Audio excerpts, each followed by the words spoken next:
Hi guys, Mr. Waffles here. A few weeks ago, I made a video about the best and worst ammo mods, but the day I was gonna post it, Season 3 launched, and Treyarch totally changed the meta by altering how the ammo mods worked. And so I remade the entire thing, and this is its replacement. We're gonna be talking today about not only what the best ammo mods are, but also which ones synergize best with others, and the best scenarios to use them in. And believe me, this is a very different list to the last one, so you may be surprised by where everything lands here. Also, as some of you may already know, I'm working with the CDL this year. They're sponsoring this video, and I wanted to give you a quick heads up that this weekend, Major Number 3 is going to be streamed on their YouTube. And through the rest of this year, there'll be heaps more matches streamed on there too. So if you want to watch the absolute best COD players on the planet compete for a 500 grand prize pool, make sure you go down to the description and click the link to subscribe to their YouTube so you don't miss out on it. One team I'm going to be keeping an eye on is the LA Thieves because Hooks joined their roster, so curious to see how that affects their play in a major. And you also better believe that I'm going to be rooting for my home team, the London Royal Ravens. They've been underperforming like crazy. They're the underdogs, but I don't care. I see them repping the UK and I'm behind them every single step. So click the link in the description and get subscribed so you don't miss out on any of that content. And also, I'll actually be co-streaming one of the matches in the finals. So if you join me for that, we can root for our teams together and it should be a great time.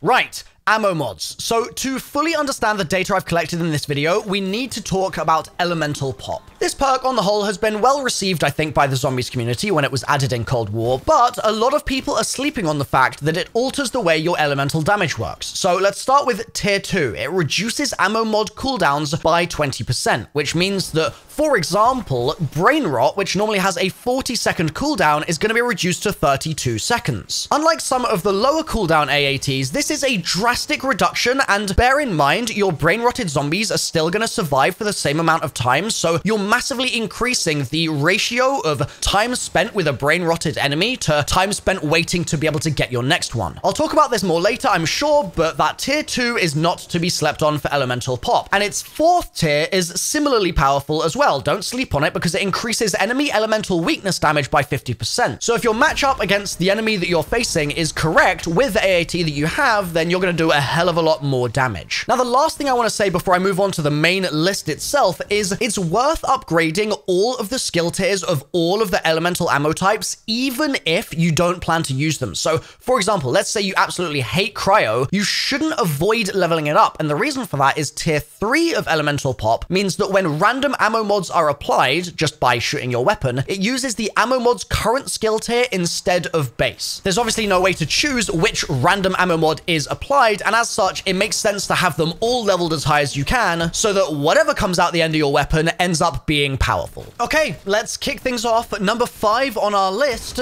is Deadwire. Now, the Deadwire in your head, the Deadwire that we know and love, has a 15-second base cooldown, obviously reduced to 12 with the EP, is incredible against dense groups of zombies, and is even more effective as you progress on maps because the zombies are more likely to be clumped together when they're running faster. It's super effective against Megatons, which are some of the chunkiest enemies and also the most annoying enemies in the game, and it's just as effective without Pack-a-Punching as it is with Pack-a-Punch, and it's Tier 5, which lets it spread to other zombies, gives you even more killing power, and means that you can wipe a good chunk of a horde with the regular activation and then nearly an entire horde with the full activation. So this all sounds great, right? It sounds like a very powerful ammo mod and we've all used it and it's kicked ass. So what's possibly causing me to put it as the last place on my list? Well, unfortunately, the Nerf hammer has thonked Deadwire on the head, and while this may not sound like a lot on paper, it really transforms the entire experience of using this and just totally takes away the magic and makes it something I would never pick up in my games. So at first, Treyarch reduced the number of zombies that the Tier 5 could spread to from 5 to 3, which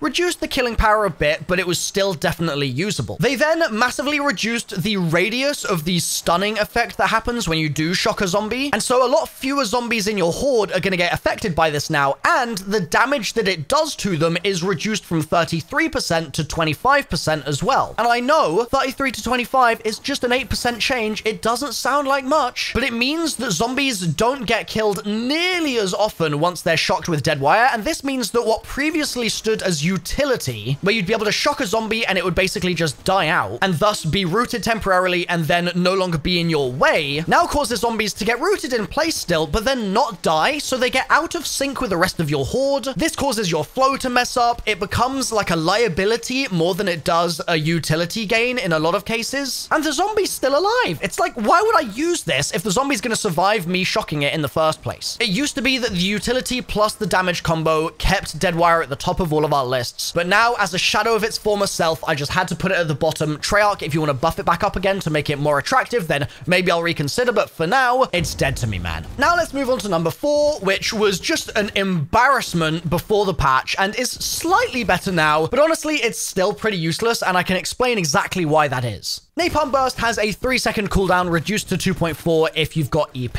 And this means that every 2.5 seconds you can shoot a zombie and deal burn damage to it, which at base deals 20% of the enemy's max health as damage over 5 seconds. Including the skill tiers, you also get an initial burn effect, which does 10% of enemy max health as damage, and the burn duration is doubled, and then tier 3 means that all burn effect damage is doubled again. So the patch doubled it, and tier 3 doubles it also, and this means that if you shoot a zombie, you get an initial damage effect of 20%, you then get 40% of the zombie's health over the following 5 seconds, and then the next 5 seconds after that also does 40% of the enemy's health. And that means that over the course of those 10 seconds, that enemy will die, which is great. Don't get me wrong, it's now actually killing where previously it just didn't, and this is a very welcome buff and very needed buff. But the problem is that the killing power of it is still just drastically less than other things for most gameplay situations, but there is one scenario where I think that this does stand out and it is worth kind of looking at, and that's why I've put this above Deadwire here, and it's in scenarios where you only care about killing special enemies. You see, Napalm Burst is going to do that damage no matter how powerful your gun is, how strong your loadout is, etc. It's just going to do its damage over time, and the enemy is going to burn to death. And so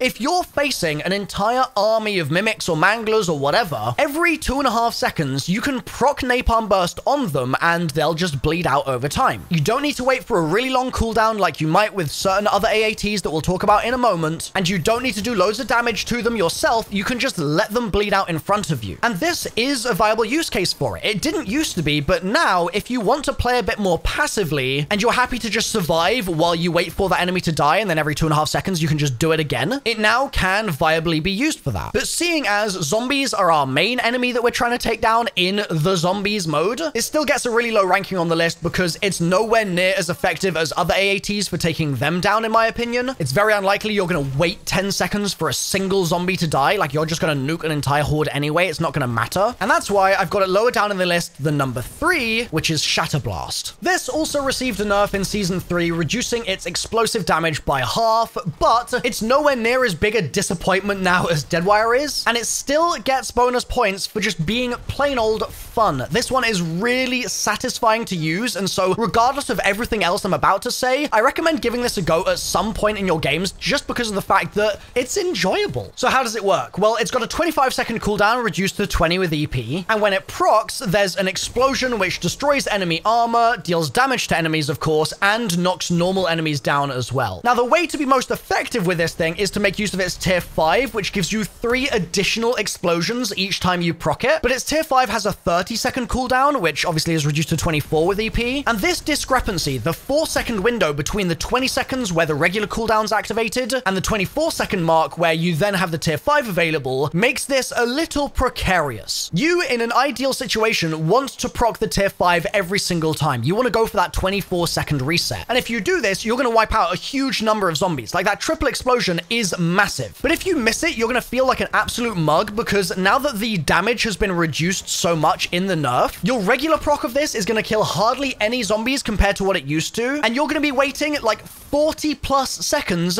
in order to actually get a full proc and kill as much of a full horde as you can when you get that tier 5 activation. For this reason, I'd say that Shatterblast is the ammo mod that you sort of hope and pray your elemental pop is going to trigger. It's always great when that happens, but I definitely wouldn't put it on a primary weapon because that cooldown is just so long, and if you mess your timings up, you're just going to be disappointed and basically waiting for it to be able to do significant damage again. It's the sort of thing that also would work in theory on a secondary weapon if you want to flip to it every 30 seconds or a minute or so, just to basically nuke a group in front of you and then switch back to your primary. But because it's not so great for primary, it only makes number 3 on our list. Now then, number 2, which has actually lost its top spot since my original version of this video, It's Cryo Freeze. Now, I think the community on the whole is still largely sleeping on this because they think that it just doesn't kill enough zombies and so it's useless. But I look at it a little differently. I say it's about 70% utility to 30% damage, and granted that means that it's not killing absolutely everything in your path for you, but that extra utility potential really makes up for that. Cryo has the fastest cooldown of all the ammo mods. 1 second reduced to 0.8 seconds with EP.